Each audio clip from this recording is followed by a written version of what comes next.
4, 3, 2, 1. I told you before to be careful where you put your legs. I was only trying to be helpful. I can help myself. What are you waiting for? Come on. Come on. What are you waiting for? Come on. Come on. For 7 decades, Michael Caine has been among the world's most renowned and recognisable actors. It was just what I needed. A 1-inch god with a 2-inch penis. The star of classics like Zulu, The Man Who Would Be King, and The Cider House Rules. It's a miracle no one was killed. But also films that brought his career to the brink of complete implosion. I made a mistake. Somehow, he has always found a way back. You're a big man, but you're in bad shape. With me, it's a full-time job. In this epic podcast series, we will watch and review every Michael Caine movie, from the greatest hits You're only supposed to blow the bloody doors off. to the incredible misses, You failed to maintain your weapon, son. and take a deep dive into the life and work of one of the world's most recognisable film stars. His name is Michael Caine, and no one will forget his name. Behave yourself. To understand how he has made the Mark of Caine. Well, you all settled in? Right, we can begin. For God's sake, come in. Hello and welcome to The Mark of Caine, our journey through the epic film career of Michael Caine, charting the dizzying highs and the unbelievable lows of this amazing life in the movies. Now, joining me for every episode on this trek is Stephen Black, Chief Architect and Thumb Tapper for the Mallow News Twitter handle, your one-stop shop for satire and material, I guess, that'll either make you wonder why you're on Twitter, or it'll make you want to come back for more. How are you doing today? I'm fine after that wonderful introduction. I feel like I'm 100 foot tall. Oh, that's nice. Well, I like to make you feel important. I like to make you, kind of fluff your feathers a little bit, as it were, You can find this guy on @Mallow News online on Twitter. And also his recently published book, Mallow News. In every episode of this, we'll be working through a Michael Caine movie, maybe more than one in some cases. We'll be assessing it. We'll be assessing him and his performance. I'm kind of generally trying to see what it tells us about how this, I suppose, icon of modern cinema really came to be. So in our previous episode, we pretty much gathered up the life of Caine up to his big break in 63 going into 1964, which of course brings us to Zulu. Dwarfing the mightiest, towering over the greatest. Joseph E. Levine presents Zulu. These are the days and nights of fury and honor, of courage and cowardice, that an entire century of empire making and filmmaking can never surpass. This is the day when 200 Zulu maidens and 200 Zulu warriors perform their incredible mass wedding dance.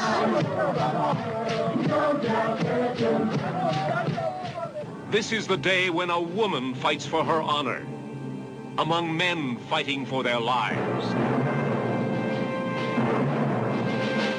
You're all going to die!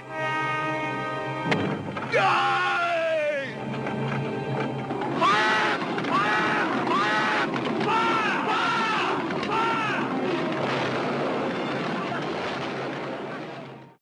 Obviously, we're going to talk about Caine a lot in this movie. That's why we're here. But maybe just for anybody who, for some reason, hasn't seen Zulu, I'll just give a little quick synopsis. It's really quick, actually, because it's a pretty straightforward movie.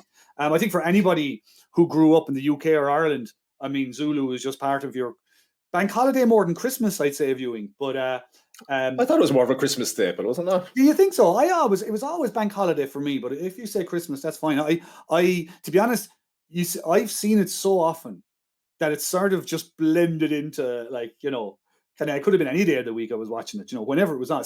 Classic Saturday afternoon, Sunday afternoon stuff for sure. At one stage in our childhood, Zulu would come on. But it is based, of course, on real events. In January 1879, British forces who were in modern-day South Africa, there was one particular battle at Isandlwana where a Zulu force completely overwhelmed the British forces there. Not a small group, but a group of Zulus detached from the main force and headed for another British station, of an outpost really, in a place called Rorke's Drift. It essentially transforms itself into a battle between 150 British soldiers and somewhere between 3,000 and 4,000 Zulus. The result of the battle, the British somehow fend them off. That is the centerpiece of the movie, really, is the siege. But like, there's loads of stuff in it. I mean, they bring in class stuff into it. There's issues of empire. Why were the British troops there at all? What was the point of fighting these little potted battles in the middle of nowhere for what? There was race issues, of course. It was all, I suppose, when you're watching it now, you're thinking this was filmed in South Africa at the time. So there are issues around race. There's also, the dignity, I suppose, and the nobility of the Zulu nation itself as warriors and as people that comes out of the film very, very strongly. But all of this stuff is wrapped up in what I would describe as just an absolute classic popcorn epic that I absolutely love. I love Caine in it. It's his first role, and he's kind of cast completely against type. I mean, up to here, he's known as a kind of Cockney guy from TV and little bit parts in movies. And now he's been cast as an upper-class English officer with the accent and the whole 9 yards. And I just think he's fantastic in it. I think the movie is fantastic. And I know that you disagree with at least 70% of what I've just said. Yeah, well, I mean, just to put things in context, you've seen this movie countless times. It's blended into the rich tapestry that is your life. Very rich. For me, I've watched it twice, and both for this podcast. I kind of seen bits and pieces of it, but never long enough to kind of, to get the sense of what the movie is. So I guess talk about putting it into context, cutting the movie some slack for when it was made, what kind of movies like it had been up before. It very much follows in the tradition of Westerns, or the template that Westerns set for siege movies. They could like Fort Apache or Rio Bravo. Mm-hmm. So I can appreciate that, you have your stereotypes. You've got them, you've got the upper class or the uptight rule guy who doesn't want to break any rules, who ends up loosening up as part of the movie. You've got the reluctant hero. You've got the muscle. You've got the guy who goes nuts for no apparent reason. The rascal with the heart of gold, that kind of thing. And it's fine from that perspective. But I really and Caine is very good in it. He is excellent in it. Again, as you say, very against type in terms of, subsequent roles that I would have known him for. I'm very good in it. But I find this movie is a big old plate of meh. It's grand. No, do you know who you remind me of now? I remember going to like a whole day long of like classic movies and art movies being shown in the place one time. You bought your ticket and it was like 5 or 6 movies. Was it the IFI? It was in the IFI in Dublin, yeah. And one of the movies, I think actually the last movie they showed on the night was Casablanca. And the movie played out, and I was walking out, and there was guys just behind me, and their conversation was about all these things that they'd noticed in the movies and how it was just so, like, cliched. It's just complete cliche, really. And you're kind of going, hang on a minute. Casablanca invented these cliches for use in later years. And I would argue in the same way, and I'm very aware that we're here to talk about Caine, but just for the movie of Zulu itself, I think it took an awful lot of those things you mentioned around Westerns, around using the landscape. The landscape, it's shot so fantastically well by Cy Enfield. It's fantastic. It looks great. It makes use of everything. Everything about it takes, if you want to call them cliches that were in existence up to that point, it takes them and it just makes like your ultimate, like I said, popcorn epic. It manages somehow, in my opinion, to skate over a hell of a lot of dubious stuff by just producing a movie. I mean, the battle scenes, which I'm sure we'll talk about, some of them are desperate. Some of the dying is so bad, but like even that survives, because it's just so well put together, and the performances are so strong, and Caine is right at the center of that. Yeah, I'm not even saying it's cliched. That's not what I'm saying. I'm just saying it's very meh. It's very banal. It's fine. It doesn't, it does what it needs to do eventually, but there's nothing kind of, the scenery, it's shot on location, and that, it has a lot going from that perspective. But Christ, it's like fucking hell, okay. And no, it just meanders from scene to scene. The siege itself is just, once you realize this is just going to be wave after wave of Zulus getting shot by the British troops, you're going to go, this is really going to go nowhere. But we can go through lots of this stuff. Through the medium of Caine. So where do you want to start with McCain in this one? Let's start with his performance. I think he's really good in this. He's playing against type insofar as the work that he'd done to date. He played a Cockney, which is not so very far from the truth. He would say in his autobiography that obviously he was able to play the gamut of social types due to his extensive work in repertory theatre. I can't even say it. Repertory. Rep. Which is obviously a load of bullshit because, to be quite honest with you, we know he had trouble with accents, didn't we? We know he's had trouble with Indian stroke Welsh accents, Irish accents. Yeah, he's lost roles at this stage. He's lost a role due to his Irish accent, and he managed to maintain a role in Dixon the Dock Green in a cameo appearance by convincing the director that his Indian accent sounded Welsh because Welsh accents and Indian accents sound exactly the same. Apparently, so he does. He keeps the British accent here. It's a bit Mick Jagger. You kind of expect him to start clapping his hands and doing the rooster at some stage, It's very Jagger. It is very Jagger. Isn't there a story about him? Because he was nervous about doing the accent. Wasn't there a story about him, like the first scene that the whole crew come out to watch, or something like that, and something happens to his voice? He started. I think he spends an awful lot of time vomiting before scenes because he's so nervous about them, and he's doing his best to get to see the rushes to make sure that what he's doing is correct. So he's. If he invested as much interest in the mechanisms of this movie as he does in subsequent movies in his career, we probably wouldn't have a podcast. No, you're absolutely right. He's there. He wants to see the rushes. He wants to get feedback. Feedback from the producers coming in. Not sure about this guy Caine. He's a bit of feet.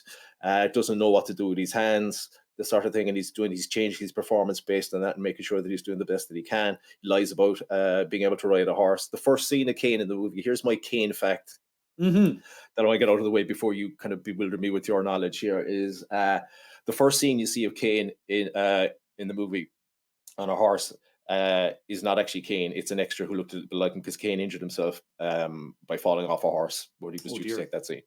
Oh dear. So there you go. There's your Caine fact. I just fact you right in the face. That's it. You facted me in the face.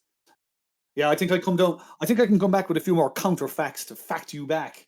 But he apparently, if my memory is right, he whatever the first scene is that where he's speaking in this high class accent, the whole place are watching him, and for some reason his voice goes 3 octaves higher. So this is the nerves. But you're dead right. Like, if he had invested as much, anytime he talks about this movie, it's like he's really conscious that this is it. This is a real opportunity, and he does not want to screw it up. So he's taking every precaution he possibly can, to the point he's discussing the character with Stanley Baker, who's the star of the movie, the producer. It's his pet project, really, about how this character, the character he plays is Bromhead. He's in charge of this British force, but Baker's character Chard, who's come to basically build a bridge, is actually he has seniority by a space of a few months or something like that. So there's this whole kind of the engineer versus the career soldier, career officer tension going on through the whole thing as well, which is played out very well by them. To be fair, Stanley Baker is brilliant. It's probably a thing.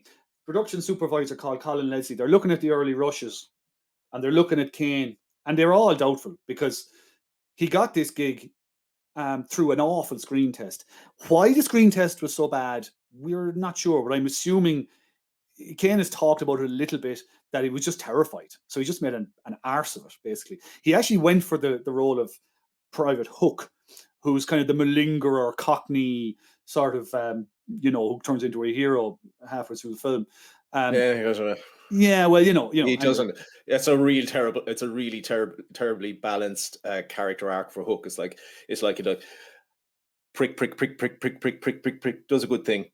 Prick, prick, prick. There's no kind of, there's no heart to go. He's just like his attitude towards soldiers with PTSD is probably bordering on the harsh. I think he knocks one lad unconscious in order to deal with the PTSD that he's showing. He's just a proper wanker. Obviously, in he's this movie, because there's a huge historical inaccuracy here. Oh, there's huge. I mean, for just when you mention Hook there, I mean, his family. I mean, the actual soldier Hook was a model soldier, and his family had huge issues with the film when it came out in '64. So just to go back, like he was going in with the idea that he was auditioning for this character Hook. He was told before he even auditioned that that's gone, so he was leaving when the director Cy Enfield noticed that he was very. I mean, Caine is really thin in this, and he just felt that he looked the part for the high class English officer. He didn't care. He was being insofar as anyone knew who he was in England at that stage. He was being kind of cast as Cockneys all the time. Enfield didn't know him from Adam, so he just thought he looked the part. Screenplay was awful. Screen test, I should say, was awful. So they're looking at the rushes. They're looking at Caine's performance, and the production supervisor, this guy Colin Leslie, he sends a letter back to London, or telegram, or whatever way they did it that time. I am very glad to be able to tell you that, in my opinion, and for the little he has done so far, Michael Caine as Bromhead is very good indeed. When he was cast for the part, I couldn't see it, but I think I was wrong. So he's got them on side during the movie, and it must do. You can see it in the movie. I mean, I think when you put it all together, it's a complete performance. To be fair to him, it's some way to start. Some way to start your career, really, isn't it? As I said, we're agreed. Michael Caine is very good in this movie. This is not a very good movie. What other things did you like about it? What struck you about him in it? I think the big difference here, and obviously this is the first podcast that we're doing, he seems really invested in the role. He's interested in the outcome. This is his big break, so he's going to be giving it 100% whenever he's on screen.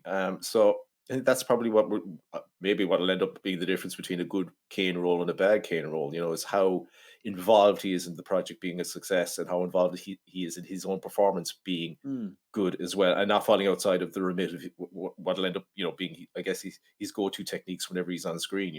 Yeah, hit your mark, say your lines, don't hang around. There's this whole thing around, it was something we touched on in the first episode, maybe in relation to his dad more. So the fact that he decided to be an actor, his dad, in his dad's own words, kind of was wondering whether his son was a Nancy boy. Now, Caine was not gay. However, just to clarify for a younger listener, I'm guessing there may be one. Nancy boy does not refer to fans of the late President Ronald Reagan's wife, Nancy. I think that's more of a contemporary reference that they'll understand. Definitely, yeah. Something from the early 80s, mid 80s, right on point, right on message, right on point. He gets this role partly because of how he is perceived, though, isn't he? Well, there's a certain effect.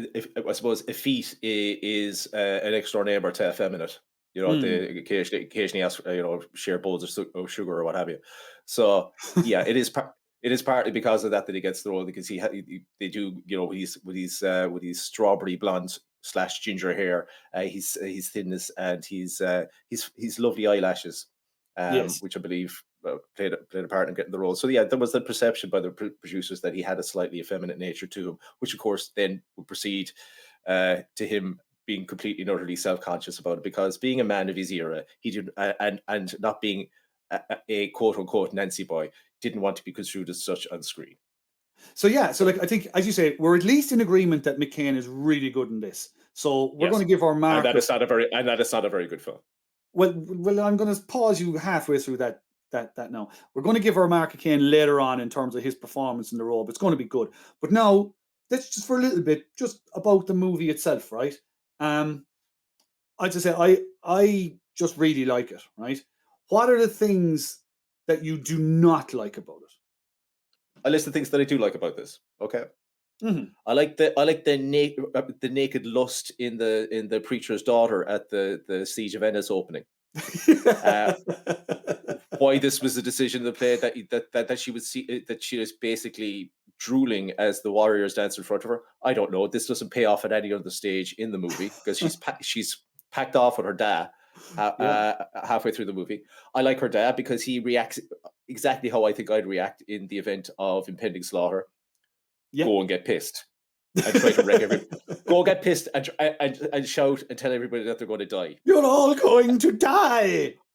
Yes, so yeah, I like that. What else did I like about her? Actually, do you know what crossed my mind about him, actually? Because, like, you know, he made a pretty bold prediction there.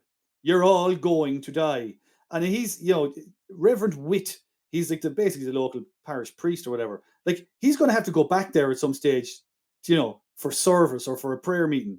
I would have thought the next prayer meeting was a little bit, I'd say he was a bit sheepish. Was he coming back? I'd say he probably didn't come back. I'd say he probably found a new.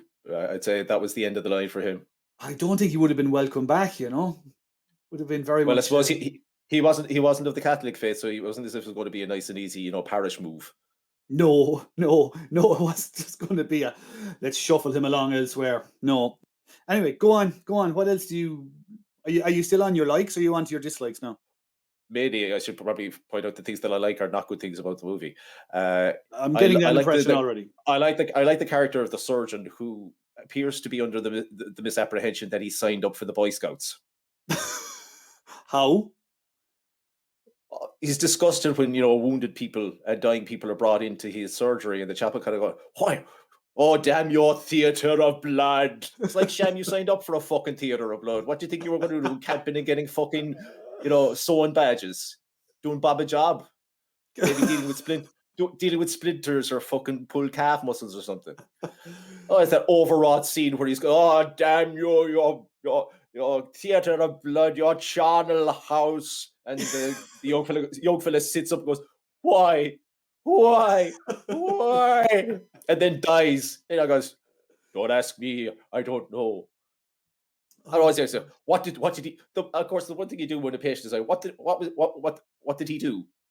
He was a paper hanger. Well, he's a dead paper hanger now. Yeah, that's so the reality of war. So should I call time with that and get the next patient in, or are you just going to be doing this for the next 10 or 50 minutes? Because you do realize you're the only surgeon, and the few minutes here you spent, you know, pontificating. We've actually lost 2 other patients, and some other guy's now going to have to lose a leg. Look, it's without a doubt, and I mean everything gets laid on with a heavy trowel in places, but it doesn't matter. This is where the performances come into it. The colour sergeant Nigel Green, who will be seen as a sidekick for Caine in other movies in the future. Brilliant. Jack Hawkins, Reverend Witt. Yeah, he plays it right up, but really good. Stanley Baker as Chard. Brilliant. Like, the performances. Glyn Edwards, known to me as Dave from the Winchester. Like, great performances all over the place. I mean, they pull it out of parody, you know. It just works. Do they put it out of parody, though? Because, Jesus, there's all this emphasis on the, "Oh, we're Welsh, so we have a choir." That was my Indian. That was my Indian accent, by the way. Yeah, the Welsh. I mean, of course. Oh, we need a tenor. We need a baritone. I'd like, fucking lads, get your priorities right. You're about to be fucking speared to death for being in the wrong place at the wrong time. Yeah. The thing I hate most about this movie, and I'm not in any way, you know, a staunch Republican or anything like that, but Jesus Christ, I felt my hand reach towards a thatched attic that didn't exist, looking for a pike that I no longer have. Thanks, Gardy. I think there's actually a fundamental difference. Let me put it this way: what marks out of 10 would you give Ben-Hur? Obviously, this now we're going to have a fundamental disagreement over what I constitute being a good I'm not going to movie. argue about Ben-Hur, but I'm trying to establish whether you fundamentally like epics. 4 out of 10. There we go. So you have a fundamental thing. We won't go into this too deeply now, but you have the problem with you and Zulu is that you fundamentally don't like these kind of movies in the first place. Anyway, I love Siege. This isn't a fucking epic. First of all, there's no kind of fucking handing over of the cup of Christ. Hang on a minute. Fucking chariot races and 3 hours of fucking heaving bosom of Liz Taylor or whoever. All right, hold on a second. That's a very narrow definition of an epic. And here's another thing, right? Peter Jackson himself. Here's another double whammy factoid, right? I think it's the Battle of Helm's Deep in one of those Lord of the Rings films. It is based pretty strongly on Zulu. So, like, when I say epic, I'm not talking about sword and sandals necessarily. I picked Ben-Hur because that's probably. But you know why it's based the epic of its era. Yeah, but it's because Peter Jackson saw that when he was younger. It's like, that's the only reason it's significant. It's not because as an adult he kind of go, well, in order to research this, I need to go back through cellulite history, decades and decades, no, he doesn't, years, and find inspiration for good siege scenes. It's exactly, you're right. He grew up with it. He grew up with it, and Zulu but not because it's good, but just because it's something that he saw when he was younger, and that's No, influenced him that way. I disagree. I think it's there because Zulu, this guy is like, the likes of Peter Jackson clearly has a library of movie knowledge and has watched. It doesn't need to even go into it. He's Peter Jackson, for God's sake. So he's picking Zulu because it is a great siege. It is a great example of siege. And it's a fine example of a siege movie. It's fine. It's not a great example. It's again, this is based on my right opinion. yeah. You could look at. I respect your right to be wrong, completely. You're freaking wrong. By the way, do you know? Here's another thing, right? I forgot this little story. Just jumped into my head. Do you know that story about? This is one again, and this feeds directly into your theory about Caine anecdotes. That one thing happens, then another thing, and then I will never do that again. Type of, that kind of template. So yeah, you took the piss out of me saying that was how life worked. You have bad experiences in your life, and I was like, "Oh, you clearly don't know me." Yeah, I think the more of these Caine stories I read, even already, I'm starting to agree with you. So obviously, being in South Africa raises questions in the mid-60s. There's the British crew that arrive are warned, particularly for some reason, about any relations with the native population. That if you do end up basically taken off at one of them, that you could be imprisoned, there could be a fine, or you could get whipped. Stanley Baker actually had a great line. He said, "Well, if I am in coitus with one of the natives, can you whip me while I'm in coitus, if you don't mind?" But Caine spots one of the black labourers who are working on the movie getting punched by an African foreman, and vows that he will never work in South Africa again. I thought you were going back to the story about the fact his anecdote that because he grew up in a 5-story house at the top of a 5-story house, and that the only Jackson's outdoors is that he said that having to make that long trip made his bowels very strong, because he'd rather not having to make the journey. So it prepared him for like the dodgy food in South Africa. Yet he goes from that story, and within a chapter, he's saying how much of his time there he spent on the Jacks. So he's not always the most reliable narrator, Very entertaining narrator, though. To be fair, those books are great fun. Can we just say before we close it off there, I did leave out again the ending of this movie, which I can only compare it to the end of a rugby match. This bizarre kind of yes. Both sides come out and kind of cheer each other on. It's like, fair play, lads, well done. We're on each other's. What a load of old wank! Because it's a complete confection. It's completely made up. This never happened. It's not. It isn't. Like you're not doing a guard of honor for the lad that just slaughtered thousands of your people. That you're kind of going, do you know what? I may have put tried to break her finger in the mall there. But at the end of the day, we're all warriors, and it was a good match, wasn't it? We're all at the banquet now, sticking toilet rolls up each other's arses and lighting the bottom of them and see who can. Playing a game of soggy croissant with a can of Heineken or whatever it is that they do. Yeah, the closing scene you're talking about is, of course, the British have survived these wave upon wave upon wave of Zulu attack. How did they survive with their tactics and their guns? What a surprise that was! and their bags of maize. Who will save us from the thousands of these poorly armed and poorly organized? And I think if the historical account is essentially quite old and very young troops being sent at you wave after wave. How could this possibly have happened? What a brave victory! Caine and the lads are like, "Oh, not again!"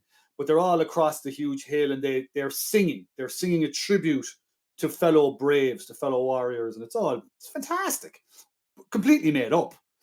But you're right. There is a little bit of rugby teams clapping each other off the field, having just battered each other. And again, I wonder what the post-battle banquet was like. I'd say awkward. I mean, the reality of what actually happened. We'd like to thank the British for such a great performance there. Very courageous. I mean, they were overwhelmed. I'd just like to bring Bob up. Oh no, Bob's dead. No, Charlie's dead. That's me done anyway. What actually happened at the end of the battle, it's pretty awful. Like Battles I think- tend to be. Unlike Well, this this- fucking movie shows you, which is occasionally lads, fainting bloodlessly. yeah, you have a bit of that, but I mean, okay, whatever. There's like, I think the conservative estimates of how many Zulus were killed is only 300 or 400. But apparently, the British, after the battle was over, went out and killed any wounded Zulus that were there Not the kindly British. in response to the slaughter at Isandlwana that we mentioned at the top of the show. I mean, there was a lot of 11 Victoria Crosses were given out at Rorke's Drift. And would you believe that actually in Britain afterwards, there was some objections to the fact that 11 Victoria Crosses were given out? First of all, it was seen as a kind of a political move to kind of distract people from the complete catastrophe at Isandlwana. But kind of some people felt that fellas hiding behind sandbags, slaughtering Zulus with their rifles was not the bravest thing ever. Now, I'm not even going to go down that road, but I would say it's pretty freaking brave to stand there. My final factoid. Can I have one more? It's an Irish one. Depends. It's an Irish one. Well, sure. It's late show fodder here now. If it's something to do with us, sure, we love that. Obviously, the movie depicts it as being pretty much an entirely Welsh regiment that was at Rorke's Drift. Not the case at all. They were very much in the minority. But Stanley Baker was Welsh, and it was kind of I think it was all part of a kind of tribute to that aspect of his heritage. But anyway, there was one Irish guy there. There was more than one Irish guy, but one particular guy. So yeah, Michael Minahan, anyway, from Castlehaven in West Cork, died and buried in a little place called Castletown's End, which is right at the bottom tip of West Cork. He's right at the tip. He got a medal for his service at Rorke's Drift. It sold in 2016 for £84,000. Which blows my mind. Like, that's a guts of €100,000. But it just shows you the impact of that film Zulu. Because I mean, that Rorke's Drift, yes, it was a notable event just in terms of the sheer numbers they're talking about, but it had no real sort of tactical value. It didn't really impact in any way, shape, or form on the Zulu Wars or on Britain's conquest or otherwise of South Africa. It had no impact. But the fact that Zulu, the film, like, it played for something like 12 years in cinemas. That's incredible. That's unbelievable, considering the country that still goes on about it's a colonial past and a football World Cup that they won in 1966. I can't believe that it played for so long. You think it's surprising that they would? What year was this released in again? Was it 64? 64. So 2 years before the I say they brought it out again in 66. I fucking guarantee you that was re-released in 1966 with a picture of Mick Caine just superimposed on Bobby Moore's kiss of the World Cup photo. Yeah. This is all my World Cup knowledge that I have, by the way. I'm just exhausted. You've done your Sportszilla bit now. That's it. You're done. Marks out of Caine. What are we giving him for this? Okay, so we're marking Caine out of Caine. We're not marking the movie out of Caine for this. So I give him a healthy 8 on this one. Yeah, I totally agree. I 8, and I would give him more, but I'm thinking forward and thinking there might be other roles where he'll get a 9, but it's 8 heading for a 9 for me. It is absolutely brilliant. It sets an incredibly high standard for what's to follow, and I don't think we're spoiling the plot to say that he doesn't always hit his marks. Let's just say he's made it incredibly easy for him to go limboing. Yeah, he certainly has. Now, next up, it's another biggie. It's another sort of, if you're asked, okay, what movies is Michael Caine in? You're going to mention Zulu, and you're also going to mention the Ipcris File. His first outing as Harry Palmer, the MI5 agent. I've watched this before. I'm looking forward to watching it again. My immediate memory of it is trippy. I'm not sure why I'm saying trippy. You were high as balls watching it? Possibly. But I'm going to find out. Have you ever seen it before? Nope, never seen it before. Well, this is great. I mean, this is another one of his signature performances. It's Caine setting, as we say, the bar really high at the very beginning of his career. Go watch it. Come back to us. Next episode will be on the Ipcris File. If you want to get in touch with us, you'll find us at Mallow News and at Mark of Caine 2 is our Twitter handles. I'm guessing like some death metal band took Mark of Caine 1. I'd like to meet them and find out exactly what their deal was. Who uses Mark of Caine? It could be some fucking Jesus cult, for all I know. Yeah, we need to. I wouldn't mind meeting them lads. Yeah. So Well, actually, no. if you- Sorry, I don't want to meet them lads. Actually, no, I don't. I'm happy enough where I am. So if you have any questions about the Emperor's Coil and you'd like your name read out to a very small audience of people, hit us up on Twitter, DM us, DM the balls out of us. Exactly. We are here to help. Okay, Stephen, thank you very much. Michael, thank you very much. We will talk again soon. Hypocrite's File next. Bit of spying. It's going to be good. What are you waiting for? Come on. Come on. That's it for this week's episode. Thanks for listening. Make sure to like and subscribe. Maybe leave a comment. Only nice ones, though. Mean comments will make Alfie cry, and no one wants to see that. The Mark of Caine podcast is written, researched, and presented by Stephen Black and Michael Foley, and edited by Andrew Foley. Music is composed by Stephen Black.